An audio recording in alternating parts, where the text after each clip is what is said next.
बिहार में जो है पूरी तरीके से आप देख सकते हैं, चाहे अस्पताल की व्यवस्था हो या लॉ एंड ऑर्डर की बात हो, पढ़ाई दवाई कमाई की बात हो, ये डबल इंजन की सरकार पूरी तरीके से फ्लॉप हो चुकी है। कभी भी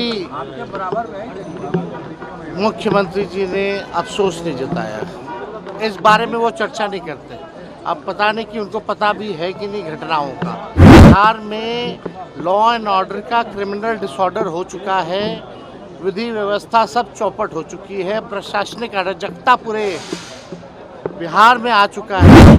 किसी को भी पीड़िता या पीड़ित परिवार से मिलने का इस सरकार में समय नहीं है। एक मुख्यमंत्री और दो उप मुख्यमंत्री हैं, सब लोग जो है पॉलिटिकल कार्यक्रम में व्यस्त है, चुनाव में व्यस्त है।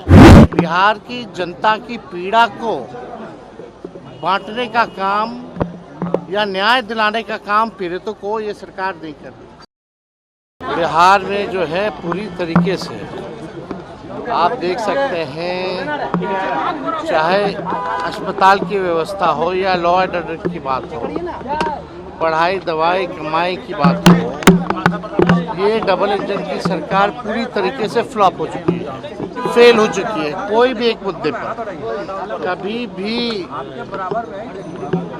मुख्यमंत्री जी ने अफसोस नहीं जताया, इस बारे में वो चर्चा नहीं करते।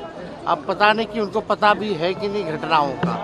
बिहार में लॉ एंड ऑर्डर का क्रिमिनल डिसऑर्डर हो चुका है, विधि व्यवस्था सब चौपट हो चुकी है, प्रशासनिक अराजकता पूरे बिहार में आ चुका है, लेकिन कोई कार्रवाई और सुनवाई जो है जनता की नहीं हो रही है। किसी को भी पीड़िता या पीड़ित परिवार से मिलने का इस सरकार में समय नहीं है। एक मुख्यमंत्री और दो उप मुख्यमंत्री हैं, सब लोग जो है पॉलिटिकल कार्यक्रम में व्यस्त है, चुनाव में व्यस्त है।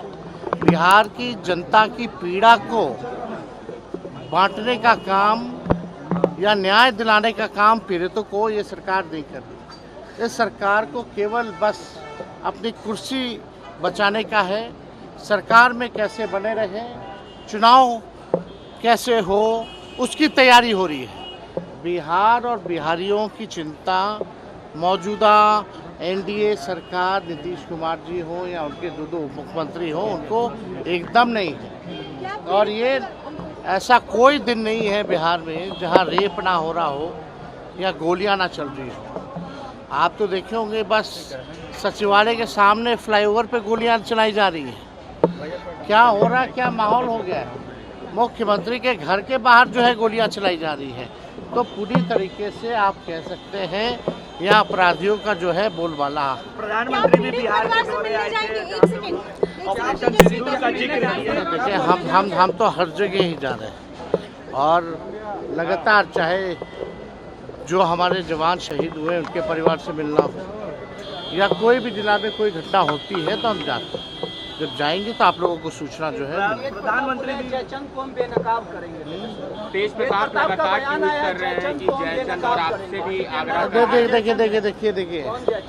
देखिए, पहली बात, ये जो भी मामला है इस पे राष्ट्र अध्यक्ष जी ने निर्णय ले लिया है और राष्ट्र अध्यक्ष सबसे अनुभवी है। बिहार की भलाई किसमें है, पार्टी की भलाई कैसे होगी, ये राष्ट्रीय अध्यक्ष जी से बेहतर कोई नहीं जानता, ना निर्णय ले सकता है। जब एक बार उन्होंने निर्णय ले लिया है पार्टी के भलाई के लिए, बिहार के भलाई के लिए, तो हमको लगता है कि इस पर कोई बातचीत होनी नहीं चाहिए।